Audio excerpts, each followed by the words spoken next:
What it is, everybody, thanks for tuning back in here to another episode here on the Speedbug channel.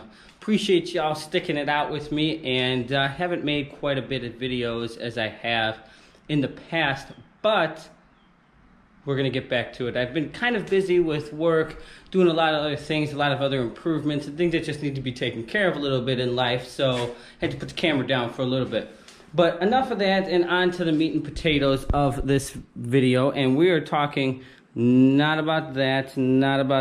We are talking about potentially the next build slash project bike slash whatever it may be. Now, I'm not sure if I'm going to pay and have somebody build it directly for me, or am I going to build it myself? Now, the reason I don't always build and do everything myself is not because I don't have the mechanical ability or the knowledge up top to do it. It's because I'm very fortunate enough now to actually be able to afford and be able to pay somebody to do some of those things for me. I still do tinker around and do some things that you guys do see in the channel, all my maintenance and everything on this, on the Trans Am, the trucks and all the other bikes, and hell, even a lot of other friends' bikes. But certain things I do leave to the hands of the people that do not only know what they're doing, but just have the resources to make the job a little bit easier, like the build here for the Corvette. Now, there's not saying that I couldn't have done that entire thing myself, because I do have the knowledge and everything to do that myself. Obviously, I don't have a dyno or the tuning knowledge. I can't do the tuning because I don't have that knowledge. But so I would definitely outsource that no matter what, and of course that would be done at Lashway Motorsports anyway. But I don't have a lift or anything like that, and to build the engine and take the pistons out and do all that stuff, it just makes things a little bit easier to do when you do have a lift to do some of those things. So rather than sit here and struggle on my back all the time, it's just sometimes easier to pay somebody, whether it be $500, $1,000, or whatever it may be, to kind of just do it and let them do it, because they're going to do just as good as a job as you're going to do, but you don't have to worry about the bones. And during that time that you're cussing and fighting and swearing, you could be making other money and doing other things. It's a little hot today. But let's keep going, and I don't know exactly what I'm going to do yet, so maybe I'm going to kind of, take a vote and get an opinion on you guys for the next bike. And it's definitely going to be a motorcycle, because we don't have Snow White back yet at the time of filming this video, but she should be home within the week. So I don't know if I'm going to take this bike and soup it up just a little bit more, add a little bit of nitrous. So choice number one is to make a nitrous GSXR 1000R. That is number one.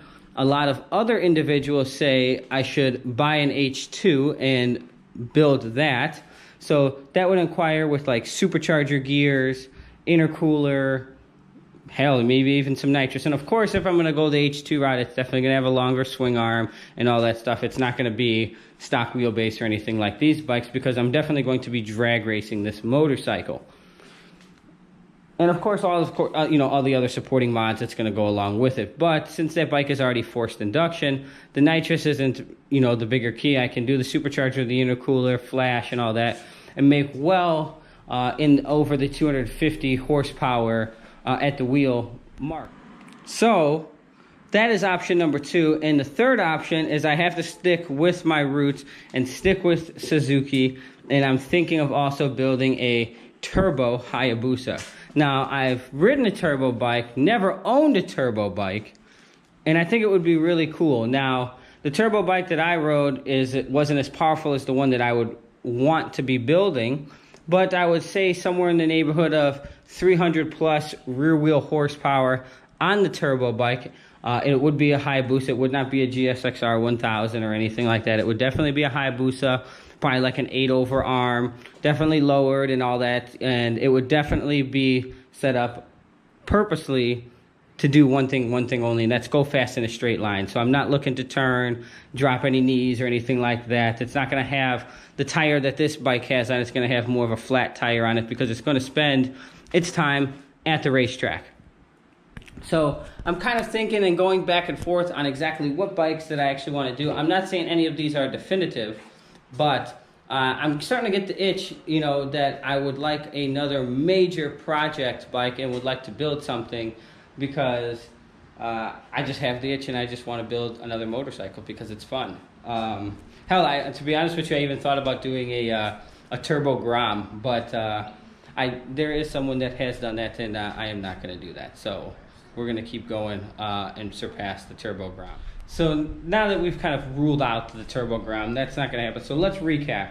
We have nitrous that we're going to potentially add, which I just may do that kind of anyway because that's fun. Like a little small pill, you know, like a 20 pill, 25, maybe 30. But obviously it has to go get retuned for nitrous, get pull timing and stuff like that for nitrous. But it would be a nitrous build on the GSXR. I'm not extending it or anything like that, so it's very kind of mild. It's only going to be a couple episodes here or there. I'm thinking of buying an H2 and of course doing a build on that, you know, with supercharger gears, arms, sprockets, potentially wheels, you know, the works and stuff like that. Or also doing a Turbo Busa build. And sticking obviously, you know, with Suzuki and doing a Turbo Busa build. The Turbo Busa is definitely going to make more power for less money than the H2. The H2 looks different. Some people really like the look of the H2, some people hate it, and vice versa with the Hayabusa. It's kind of a love or hate it relationship with those bikes because they just look so far and so different from everything else that's on the street. But that's kind of where I'm at now. I figured I'd share some thoughts with you guys and what you guys think should do. And maybe if I didn't list something else, let me know. Maybe what would be another build. I've also thought about definitely getting a dedicated track bike and going back to the racetrack and stuff like that. A lot of you guys have been asking me to do that. And again, if I'm probably going to buy a dedicated track bike, as much as it pains for me again to say it because I hate Yamaha, but I would probably buy an R6. If it's not going to be an R6, it's going to be a GSXR 600, but it's probably more than likely going to be an R6. And we can do some track videos. And if it's a dedicated track bike, it doesn't have to be the prettiest. If I do fall, well, I'm sure that I will at some point in time. I'm not perfect, and I don't really care if it gets rock chips or scratched and dents in the fairings and all that bullshit that actually happens when you're on the racetracks. And I don't have to be worried about dragging a knee or anything anymore on the street because it's unsafe. It's just, the older I get, the less and less and less and less I like to do it unless I'm in a controlled environment. Whatever, you can call me a pussy, this, that, whatever, but until you mess up all your shit and lose it because you're doing something in a non-controlled environment, well, whatever. You're not paying for my shit, so I'm going to keep moving forward. But let me know your guys' thoughts in the comments below, and I think that's going to wrap it up here for today's video. If you guys like what you saw, again, Facebook, Instagram, @TheSpeedBug, same name here as YouTube, and we'll see you for more episodes here on the Speedbug channel.